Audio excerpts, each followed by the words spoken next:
There is a three-digit number that determines whether you can rent an apartment, how much your car insurance costs, and how much extra you'll pay for the same mortgage as your neighbor.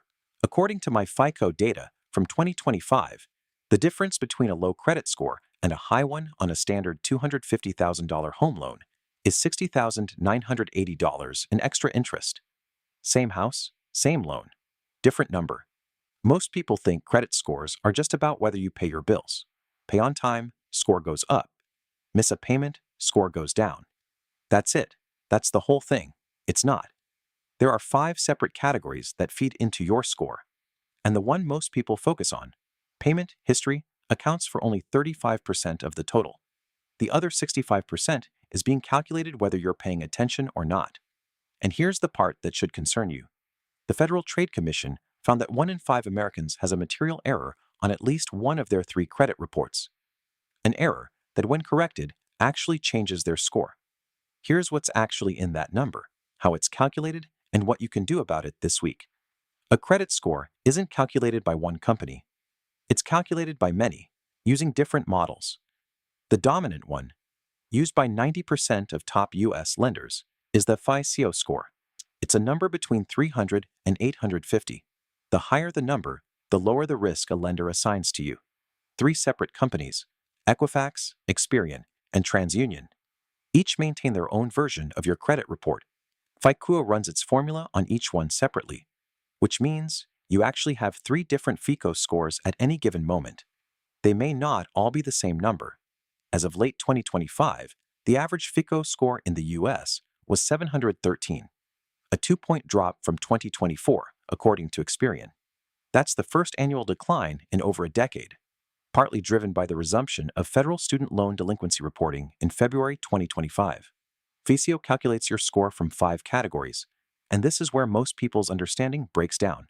Payment history is the biggest factor at 35%. Every on-time payment builds it. Every late payment of 30 days or more damages it and stays on your report for 7 years. Even one missed payment on a strong file can drop a score by 50 to 100 points. Amounts owed, or credit utilization, is 30%. This is the percentage of your available credit you're currently using, not the dollar amount. The percentage. FICO data shows that people with the highest scores carry utilization ratios below 6%. The commonly cited stay under 30% is a floor, not a target. Length of credit history is 15%. The longer your accounts have been open and active, the better. This is why closing an old credit card, even one you don't use, can actually hurt your score by shortening your average account age. New credit is 10%. Every time you apply for a new credit card or loan, a hard inquiry is added to your report. Multiple hard inquiries in a short period signal financial stress to lenders. Credit mix is the final 10%. Lenders prefer to see that you can manage different types of credit, revolving accounts like credit cards and installment accounts like a car loan or mortgage. Back to that FTC statistic, 1 in 5 Americans has a confirmed material error on at least one of their 3 credit reports. The FTC defined material as an error that, when corrected, actually changed the report. And 5% of consumers have an error serious enough that it's bumping them into a worse interest rate tier, meaning they are overpaying on every loan they currently carry. 4 out of 5 consumers who disputed an error saw their report modified. The system will fix its own mistakes, but only if you know the mistake exists. The credit bureaus are not going to find it for you. In 2024, the FTC received 1.3 million complaints about credit report issues, an 89% jump from the prior year. These aren't abstract problems. They are people paying more for homes, cars, and insurance than they should be because of someone else's data entry error. Here's the framework that makes this whole system make sense. Your credit score isn't measuring how good you are with money. It's measuring how predictable you are as a borrower. Specifically, how predictable you are for a lender trying to model risk at scale. That's why credit utilization matters so much. It's not that having a $5,000 balance is inherently bad. It's that carrying a high percentage of your available credit signals to a lender that you might be stretched. That if anything unexpected happened, you'd have less room to maneuver. The score isn't judging your character. It's calculating your statistical likelihood of default. This distinction matters because it changes how you should interact with the system.